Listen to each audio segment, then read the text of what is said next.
All right. Thank you, Olivia, and welcome everyone. We are so excited to bring you this special webinar this afternoon. I have the privilege of introducing two of my favorite people.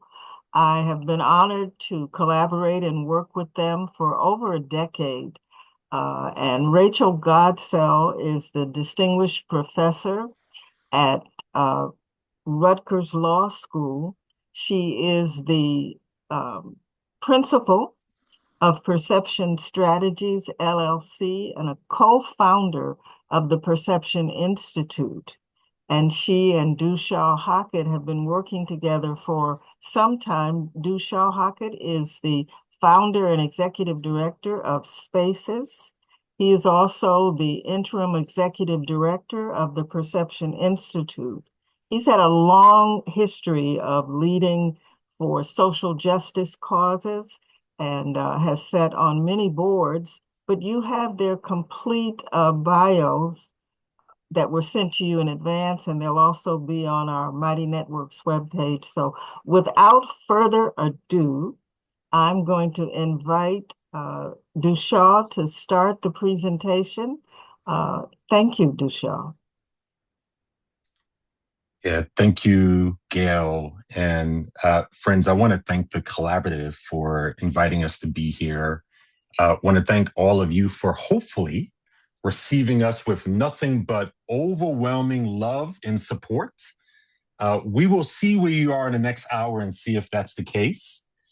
But in the short period of time that we have, what Rachel and I want to do is we essentially want to make a case to you. We want to make an argument to you. And in many ways, it's a three-part case.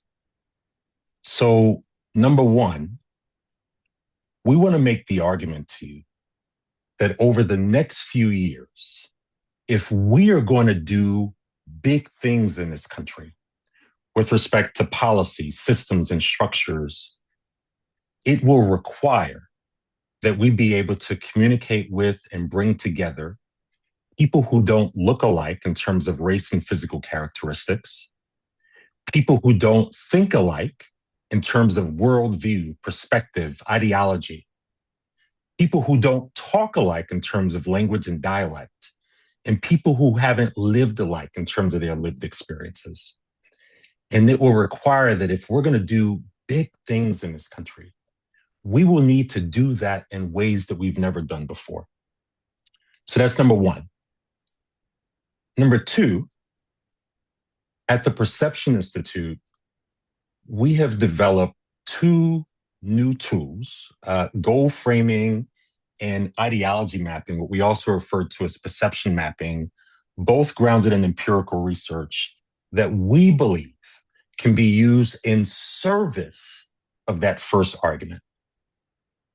And this leads to the last argument that we want to make, which is that our theory of impact, our theory of change around this work is that if we can get large numbers of individuals and organizations to all use the same tools at the same time at a level of scale in over an extended period of time, it would be transformative. So this is the argument. This is the case that we want to make to you. And again, you will let us know within the next hour if we've done that effectively. But I also want to note that Rachel and I are attempting to do in 25 minutes what we normally do in 2 to 3 hours. And so I also want to say that we want to purposely leave you wanting more. But that said, what is goal framing? And what I want to do is I want to talk for a few minutes about goal framing, and then I'm going to pass the mic to Rachel to talk about ideology mapping and perception mapping. So what is goal framing?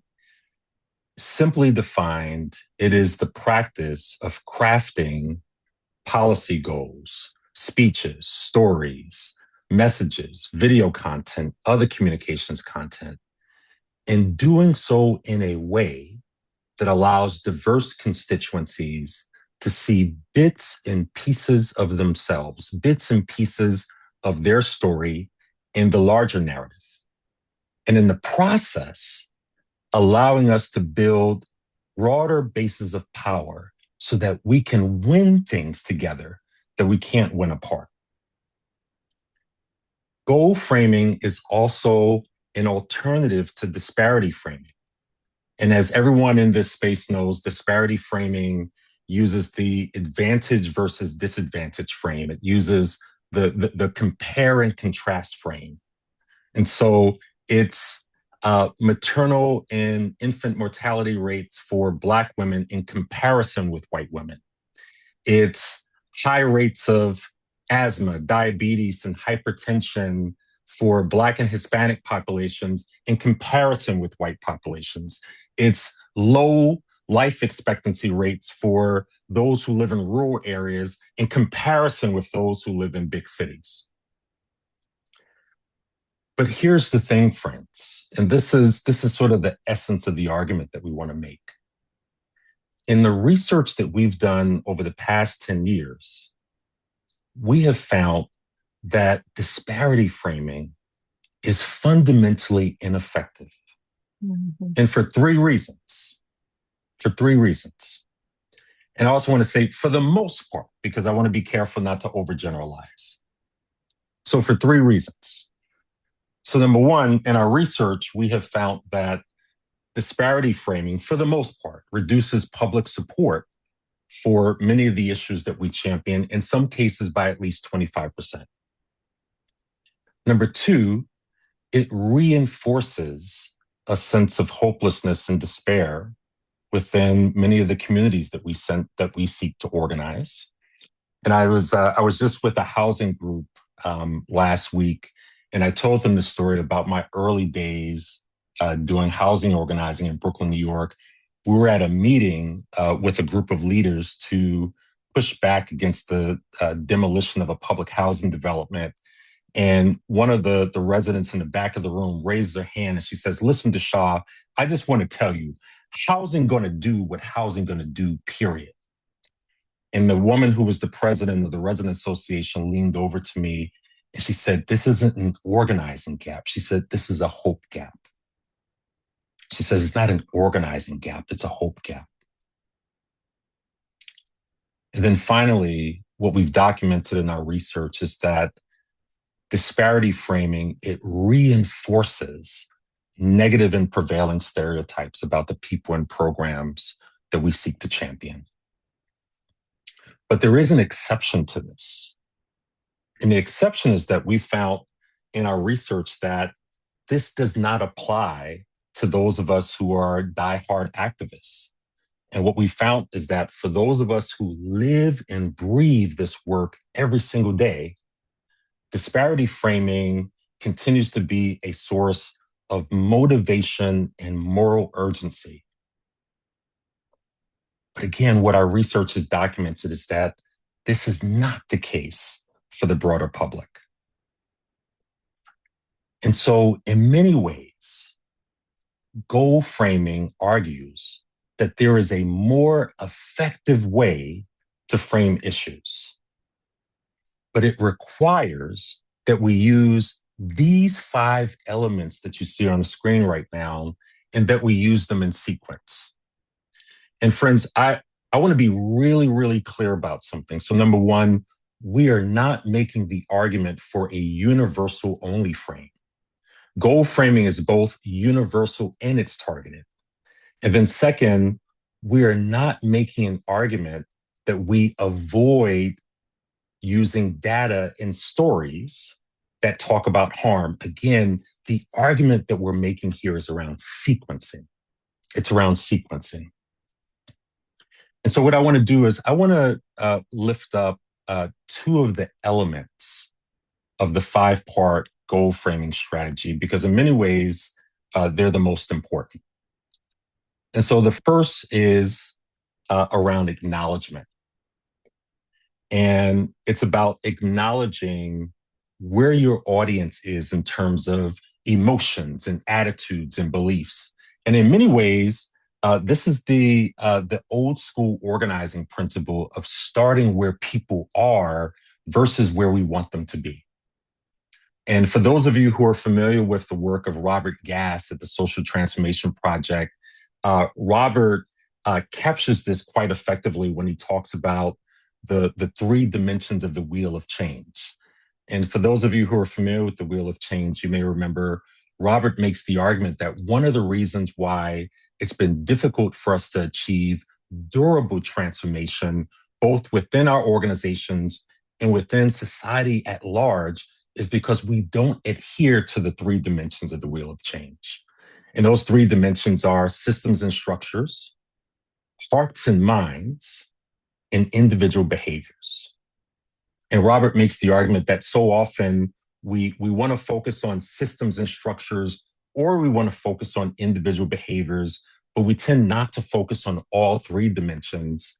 And that second one around hearts and minds is about acknowledging the hopes, fears, wants, needs, and aspirations of people who operate within systems and structures. And so in many ways, the first step of leading with the acknowledgement of where your audience is, it's about leading with hearts and minds. The second element in the framework is about crafting the aspirational and the universal goal. Again, that universal goal that allows diverse constituencies to see bits and pieces of themselves, bits and pieces of their story in the larger story. And one great example of this would be what a young senator who was aspiring to be president uttered in 2008 when he delivered a speech on race. And I'll just leave this content on the screen for a moment.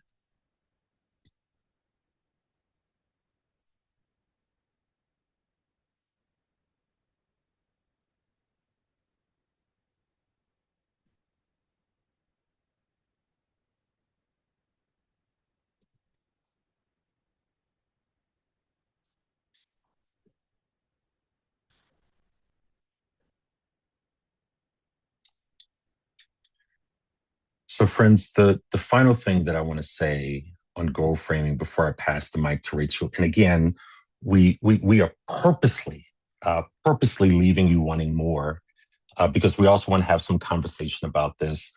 For those of you who are asking the question, how do we know that goal framing works? I want to share an example from a study that we did in 2023. We partnered with the ACLU, OBI in California, and the polling firm Perry Undum. And part of what we wanted to do was we wanted to test two goal framing messages focused on affirmative action. So one was a goal frame narrative, the other was a disparity frame narrative. And for those of you who remember where we were in June 2023, this was during the time that the Supreme Court was deliberating race-based admissions as it relates to Harvard and the University of North Carolina. And so a number of findings came out of this study, but the overarching ones were that we tested the two frames that you see on the screen right now. And again, there were three important findings that came out of this. And I'm going to give you a chance to just glance at the text that's on the screen right now.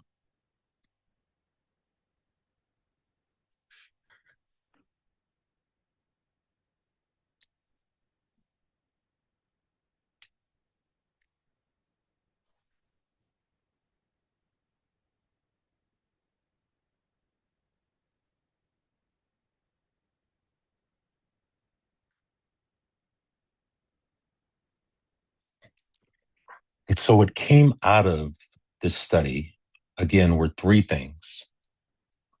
So number one, we found that the goal framed message, it worked effectively across all demographics. Number two, for the goal frame message, 60% of the respondents indicated that they felt hopeful that people of their background would get accepted to the best colleges versus 37% for the disparity frame narrative. And then finally, for the goal frame narrative, people who received the goal frame narrative were more likely to reject the harmful racial stereotypes associated with affirmative action compared to those who received the disparity frame narrative. And it wasn't just this study. These results supported results that we saw in two other studies that we conducted over the past few years. One focused on sentencing reform, and the other one focused on jobs policy. And so I want to pause there because the next question is, well, how do we determine where our audience is? And for that, I want to pass the mic to Rachel to talk about ideology mapping and perception mapping. Thanks so much, Dushaw. This idea of acknowledging where our audience is was clearly important because we know no one is going to believe anything you say if they don't feel like they can trust you. And how do people determine if they can trust you or whoever the messenger is? Oftentimes it's they feel seen by you. And so that's where this idea of acknowledging where our audience is around the topic that we're considering. And so because that question seemed like it often was assumed to be known. Well, we know where people are, oftentimes based upon race, ethnicity, or other demographics. That made us wonder, do we? And so we began this process, what we call perception mapping, where we embarked upon a qualitative and then quantitative study for this particular topic, focusing specifically on race. And we're doing some on gender. We're going to do some on immigration policy and a couple of other contexts. But I will share with you the results of this, and particularly what emerged and was in some sense most interesting and fascinating, had to do with um, how people ultimately broke out in terms of the ideology. Okay, sorry about that. Okay, here we go. All right, so the goal of this study, of this particular study, and this went into the field in August of 2024, and it was a quantitative study of over 3,490 adults across the country, oversampling for different races and ethnicities to make sure that when we did disaggregation, we could actually accurately describe people who were Black, Latino, Indigenous, and Middle Eastern and Arab. And so here's what emerged. So there was, again, massive study, so many other insights. One of the things that we learned was while race and ethnicity don't predict what people's voting behavior is, their racial ideology really does. And what this segmentation did is it was the sort of the natural organic groupings of answers among this over 3,000 person participant group. And what emerged were these 7 different racial ideology segments where the sort of the core sets of beliefs within these groups cohered. And then, as I'll share with you, those core sets of beliefs mapped onto public policy preferences and voting behavior in that, again, or predicted voting behavior that the folks were predicting themselves in August of 2024 for the presidential election. So the 7 segments from sort of the most progressive to the most I guess conservative, we could use that language. And we have hats because hats are helpful in helping us identify what it is we mean by kind of who these folks are. So 11% of the population emerged as what we're calling, and I'll share why, disenfranchised disruptors. Another 11%, similar policy views, but a slightly different sense of how they saw themselves, privileged progressives. Next group, 13%, diverse and most impacted Democrats. This group is the first group that's a majority folks of color. Collectivist American Dreamers, also a majority folks of color. Then a large group, 22%, unengaged and apolitical moderates, pretty racially and ethnically diverse, but this group was a majority white. And then post-racial Republicans, 22% of the population, see themselves as colorblind, see themselves as thinking that focus on race has gone too far. That was 22% of the population. But where that group and the last group differ is The post-racial Republicans still believe that fairness and racial equality are important as ideals. They may differ with the other groups as to what that means, but they still think they're important as ideals. The final group at 9% were people who literally see when things go well for other groups, they don't go well for them. So this group genuinely actually affirm expressly a white supremacist ideology. That was the furthest to the right. So to share with you how it is we came to those particular groupings, I'm excited to share the different dimensions of racial ideology. So we'll start with, as I go through the different segments, their defining attributes. So we'll just describe what those are. And then the demographics and identity of the people within that group. So you have a sense of who fits within each of these particular racial ideology groups. And then this next section is among the most interesting. So the reason we started with qualitative research is we didn't want to use a typical kind of poll or social science survey where in some sense we're not really sure whether people are understanding the questions in the same way. So we came up with this ladder, which we call the perceived privilege and power ladder, where people are invited to answer where they think they are in terms of their power and privilege within the United States, whether they think laws and policies are designed to allow them to kind of have opportunities, and then where they see people in other racial and ethnic groups. So where people fall on the perceived power and privilege ladder, that's the next characteristic that we'll share with you. And then the key perceptions for each group. And among the most important questions that were concentrated together for each of the ideological groups were first, whether people saw no racial progress or whether they thought racial progress had gone too far, whether they identified the issues regarding race as being due to individual behavior or systems and structures, whether they feel low threat, meaning when things go well for other groups, that's fine for them. So things go well for my group, things go well for your group. I'm not threatened by things going well for a group other than my own, or high threat, where the view is if things go well for other groups, that's not good for me. And then resentment, the question of whether or not there's a feeling of resentment around racial progress for other groups, low resentment versus high resentment. Racial anxiety is the feeling of worry that one may have in a cross-race interaction. So are people low racial anxiety or high racial anxiety? Critically, among the most important of the variables for racial ideology were whether people feel unseen or seen. So we'll share that information for each of these segments. And then, do people think that our economy should be a meritocracy where it works for some people, those who strive in a certain sort of way? Or do people think we should have an economy that works for everyone, a collective economy that serves us all? Do people think that opportunity for, sort of the resources and goods we need to have a good life are zero sum? If some people get some, I'm getting none, or positive sum? We can continue to grow resources and assets so we can all share in the abundance.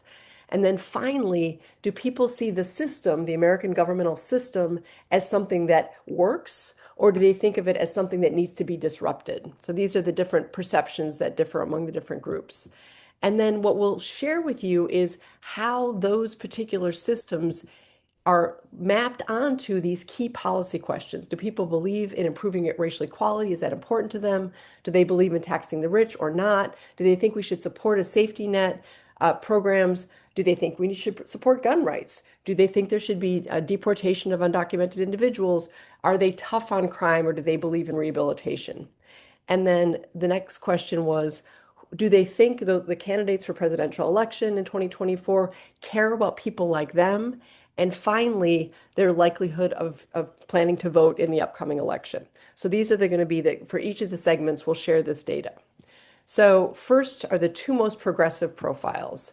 The disenfranchised disruptors, this group see themselves and people of color, if they happen to be white, as low on the ladder of privilege and power.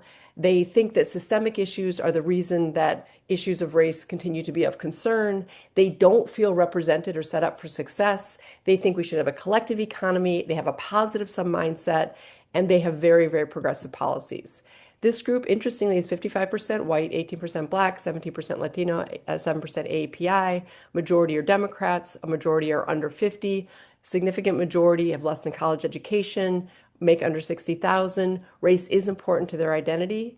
And then as you can see, this group see themselves as a 4.1 on this perceived power and privilege ladder. They see white people as a group, and this includes the people who identify themselves as white, at an 8.6. They see Asians at 4.1, and then Latino, Arab, Middle Eastern, Black, African American, and Native American under 3, with the most disenfranchised group being Native Americans.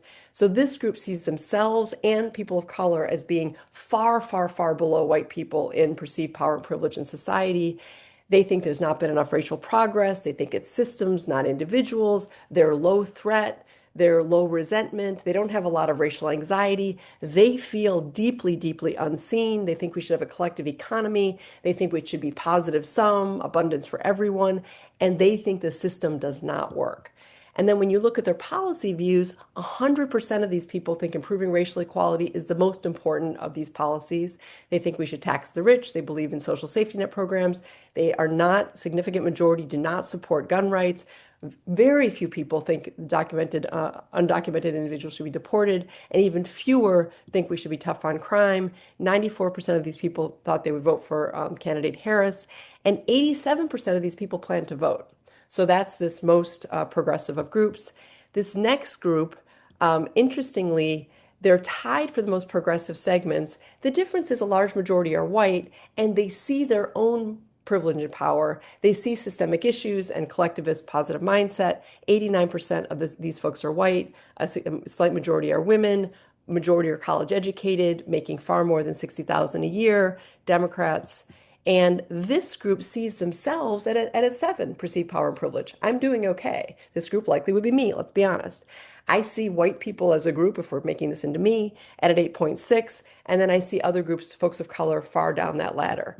And then when we look at this key perceptions, literally almost identical to the group before, with the exception being people in this group, and again, this would be me, we feel seen. We get that the system is seeing us. We just don't think it's seeing everybody else. And we think we need to have far more racial progress for things to matter. And if we look at this group's policy support, almost identical to the group before, almost identical. And this group similarly, 97% wanted to vote for Harris. 93% of this group plan to vote. So these are our most progressive groups on issues of race as well as policy generally. And then we move into the diverse and most impacted Democrats. The difference between this group and the other are, this group is significant majority people of color, are experiencing racial discrimination themselves regularly. This group is not as progressive on policy matters, and we'll show you how. Again, this group is 37% Black, 22% white, 28% Latino, Latine, 12% AAPI. Significant majority are women. Again, majority are Democrats, not all. This group sees themselves as a 4.6 on the power and privilege ladder. They see white people at an 8.9. They see Asians as significantly higher than people who are Latino, Black, and Native American. And then when we look at these key perceptions, also pretty progressive, but this group is somewhat less likely to see racial problems as due to systems and a little more due to individuals. Low threat, low resentment, low racial anxiety, also feeling unseen, collectivists pretty much, positive sum. But this group is not disruptors as much as the last two groups. And when we look at policy support, we see this group 55% support gun rights, and significantly percentage-wise more than the last two groups support deporting folks who are undocumented, and a somewhat higher number are think that we should be tough on crime. 77% of this group would have supported candidate Harris. And only 67% of this group were as inclined to vote. So we see some differences there. Now we're moving into the moderate profiles, and we see some shifts. But again, it's really interesting to note where there are similarities even with the shifts. So this group, we called them collectivist American dreamers. This group was a significant percentage first generation or second generation immigrants. They think people are set up to succeed in the United States, and they see themselves as likely to succeed. This group continues to be, again, a majority of folks of color, 45% white, 21% Black, 26% Latino, 60% AAPI, 68% less than college, significantly more men. This group sees themselves at a 7.1 on the power and privilege ladder. They are seeing themselves to have access to power and privilege. They still think white people get more. They're seeing other folks of color as closer to themselves, so they're not seeing anyone as low in the power and privilege ladder as the last three groups. And this group, looking at these key perceptions, again, more likely to see, not to see racial progress as being as stymied as the last two groups, in the middle around systems, low threat, low resentment, not much racial anxiety. This group feels like they are seen, but this group also believes in a collectivist economy. This group is an abundance, positive sum group, but this group in 2024, in August at least, we don't know if this has changed yet. We have a new study going into the field shortly. They think the system does potentially work, and yet 93% of this group thinks that there's still an important need to improve racial equality. 86% think it needs to be taxing the rich, 85% support safety net programs. So from a policy perspective, this group is kind of progressive on some things, but then 67% of this group thinks that we need to protect gun rights. 53% of this group think that deporting undocumented individuals is important, 23% tough on crime. This group is 58% would have supported candidate Harris, 64% were almost certain to vote. So again, quite different from the last groups, but with some similarities suggesting that a possibility of this broad coalition that Dushaw talked about. And this is what all this is ultimately about. This next group, and this group is a fairly large group, 22%. They see themselves and everything else very much in the middle, and they basically don't believe politics matters too much to people like them. It's a majority white, but still significant folks of color. 78% of these people have not gone to college. 58% are making under 60K a year. This group see themselves at a 4.9. They're seeing whites at a 6.3, so they're not seeing white people as being set up as much as the other groups, but they're still seeing white people doing better than other groups. And then when you look at these key perceptions, they're literally in the middle on almost everything. They are, however, also feeling unseen. They just don't think the system matters to them, right in the middle between the system working and the system needing to be disruptive. And basically, their policy sort of support positions are relatively progressive, but this group was so unlikely to vote that in some sense it almost doesn't matter. So only 44% of this group were likely to vote, and they were evenly split between candidates Trump and Harris.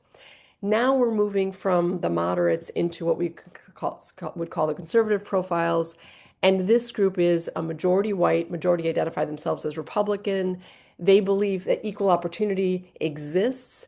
They reject colorism. They think that we should be, ostensibly colorblind. They reject the idea that there's white privilege, and they have some real resentment. They feel like things are not going so well for them. So again, 81% of these folks are white. And race is considered, important to some of their identity, and some percentage of them think they've experienced racial and ethnic bias. They put themselves at a 5.3, and now we start to see a flip where this group sees Black African Americans as higher on the power privilege ladder than they are. Whites, Asians next, Latino, Arab, Middle Easterns, and Native Americans going a little bit lower, but they're seeing themselves as not doing so well. And we can now see they think, almost gone too far, racial problems due to individuals. This group, however, unlike the next group, don't think that when other groups do well, it's bad for them. So this group does not believe in sort of this idea of racial threat, but they do feel some resentment. They do feel like they are not being seen. As you can see, they feel unseen, and they think there should be a meritocracy. They're closer to zero sum. They think the system generally works. And we can now see a complete flip in the policy preferences as the previous groups, where 94% think protecting gun rights is the most important, 92% deporting undocumented individuals, 71% tough on crime. Racial equality is in that mid-50s, and then safety net programs and taxing the rich go the exact opposite way. And this group, 91%, were supportive of candidate Trump, as 86% of these folks were intending to vote. So it's a politicized group. Now, the final group, in some sense, is the group that is the one we hear the most about right now, and they have a lot of power, but it's a small percentage of the actual country. Majority white and Republican, they believe they face racial discrimination. They believe that they are unsafe because of race, and they are high status threat and resentment and feel unseen. 87% of these folks are white, 54% are men. And again, what we see here is this group sees themselves at a 3.2, and they have this flip when it comes to which groups are being, high in the power and privilege ladder. And you can see it goes the exact opposite way as everyone else, where they see Black African Americans as an 8.8. If we go further to the opposite way in the left, that's exactly where white people are seen. And then this group, key perceptions gone too far, racial problems due to individuals. This group is high threat. So they are actively subscribing to the idea that white people should be on top and other people's benefits are to their detriment. And they are disruptors as well. And this is, again, who we see regularly in high office and holding an enormous amount of power right now. 98% of these folks wanted to protect gun rights, 95% deporting undocumented individuals. So these are the profiles, and then we have a few considerations for communications for that work that Dushaw talked about that I'll just touch through really quickly because we want to make sure that you have a chance to talk again within groups and then come back to us with your observations, questions, challenges.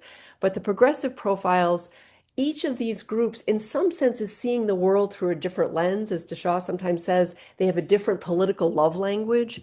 For this group, we need to validate their feelings of frustration and hopelessness and feeling unseen for them to feel seen and heard by us. They need to see and hear about the systemic, economic, and intersectional lenses that people are experiencing in ways that will produce a material benefit to their lives, because their lives are pretty tough right now in this country. And the status quo does not feel to them at all acceptable. This next group, responsibility and solidarity. Things are going well for them, but they don't think that's okay. They don't think that's enough. And they think social justice is important. They think intersectional identities are important and should be respected. Progress or evolution will probably reach this group most successfully because, again, things are going pretty well for them. So they want to see everyone benefit in the way that they are. The diverse most impacted Democrats, protecting families and communities, safer environment for children, opportunity, fairness, leveling the playing field. These are all things that mean something to them, that feel meaningful and important. And it's really important for this group that they not feel like we are putting them in a box and that there are monolithic views, because that's not how they see themselves. The moderate profiles, this collectivist American dreamer group, they want things to go well for other people, but they think the American dream is something real and they don't want to feel like that should be mocked in some way. They don't want the doom and gloom messages because they've seen some agency in their own lives, but they do think the collective good needs to be respected and individual effort and the collective good can be kind of melded together. And so freedom and opportunity, but they still see the need for opportunity and racial equality. This next group, we're going to have to find totally different ways to talk to them because they're so frustrated by the current system. They think that, sort of hardworking people need to experience some fairness. They think that the system has not worked for them. Overpromising isn't going to help. It's just going to increase their sense of, sort of the unbelievability of anyone who's speaking to them. And they don't want things that aren't tied to real life. And then finally, the conservative profiles. For this group, the place where there might be some commonality for the goals of all of us is this idea of ideally we can all benefit in meaningful ways. They're going to not respond well to equity or justice. You can choose to ignore that or not. But fairness and opportunity may be words and ideas that this group can be tethered toward, and there may be some possibility of actually bringing this group along. This last group finally is going to be one perhaps that we're not talking to, although we've met some progressive activists who said they think they can talk to anybody. Class may be a way for this group to potentially join in on some areas of shared interest. Again, local success stories may be helpful to them. Fairness and universal benefits may be helpful, but this is a group that is, again, antithetical in many ways to what a lot of us believe in. So this was a lot. I'm going to turn the mic back to Dushaw. Really excited to hear what you think of all of this and know we just handed you a lot of data.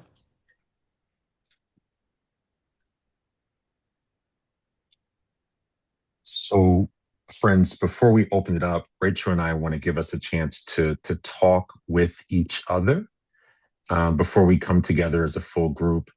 And we have 4 questions for you. And they're the questions that you see on the screen right now. And what we want to do next is we want to go into breakout groups of about maybe 3 to 4 people. And the ask is that you pick one of the 4 questions that are on the screen. And each person will have up to 2 minutes to respond to one of those questions in the small group. And if there's time left over, feel free to ask each other probing questions. But I want to pause because before we send you into the groups, just want to give people time to think about the questions that are on the screen. So again, we're picking one of the four, and you're sharing your response to that question in the small group. So we'll give it about 30 to 45 seconds.